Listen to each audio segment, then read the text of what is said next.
کہاں سوئے؟ حضور رات کو آئے، یہ سوئے ہوئے تھے۔ فرماتے ہیں حضور نے میرا انگوٹھا ہلایا، میں اٹھ کے بیٹھ گیا، حضور بھی میرے پاس بیٹھ گئے۔ اور میں ابو ذر بڑا پیار کرتے ہو؟ سونے آپ کو پتہ ہی ہے۔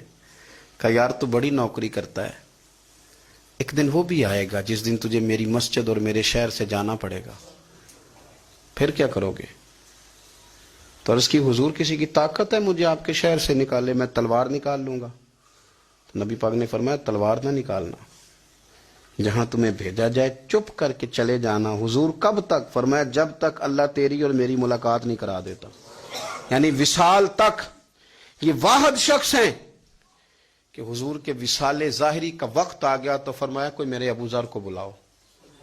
جب یہ آئے تو حضور لیٹے ہوئے تھے، یہ جھکے نبی پاک کی طرف، حضور میں حاضر ہوں، تو حضور نے پکڑ کے سینے کے ساتھ لگا لیا۔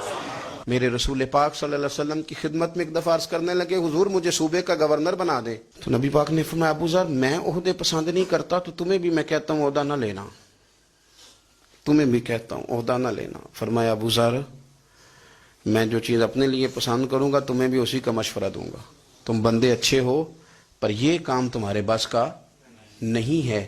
بڑے زاہد آدمی میرے رسول کریم صلی اللہ تعالی علیہ وآلہ وسلم نے ان کے بارے میں فرمایا جس طرح نبیوں میں حضرت عیسیٰ علیہ السلام ہوئے، دیکھیں نا انبیاء میں اللہ تعالیٰ نے ہر قسم کی عظمت نبیوں کو دی۔ جناب سلیمان علیہ السلام کا تو تخت بھی ہوا میں اڑتا تھا، جن تک تابع دار تھے، اور نبیوں میں حضرت عیسیٰ بھی ہیں جن کے پاس گھر بھی کوئی نہیں، شادی بھی کوئی نہیں کی، اینٹ سرانے رکھ کے تکیہ بناتے، ایک ان کے پاس کنگھی تھی اور ایک پیالہ تھا۔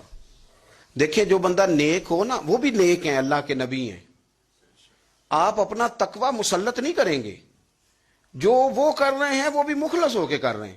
حکومتیں جو چلانی ہیں تو وہ کس نے چلانی ہے؟ اگر نیک بندے نہیں آئیں گے تو غلط لوگ آئیں گے، قوموں پہ ظلم کریں، وہ بھی اپنی جگہ ٹھیک ہے، لیکن یہ جو کر رہے ہیں یہ بات بھی اپنی جگہ بالکل ٹھیک ہے۔ ہم پتہ کیا کرتے ہیں؟ ہم چیزوں کو مسلط کرتے ہیں، ایک دوسرے پر مسلط نہیں کریں چیزوں کو۔ آپ جو کر سکتے ہیں، جو رستہ آپ کو صحیح لگتا ہے اختیار کر لیں، یہی تو ہمارے دین کا حسن ہے کہ سارے رستے واضح کر کے ہمیں دکھاتا ہے۔ حضرت عیسیٰ علیہ السلام نے ایک دن دیکھا کہ ایک بندہ نا انگلیوں کے ساتھ اپنے بال سیدھے کر رہا ہے، تو آپ نے فرمایا یار کنگھی کے بغیر بھی کام چل سکتا ہے، کنگھی بھی خیرات کر دی۔ دیکھا ایک بندہ ہاتھ کا تکیہ بنا کے لیٹا ہے، تو فرمایا اینٹ بھی دے دو کسی کے کام آ جائے گی۔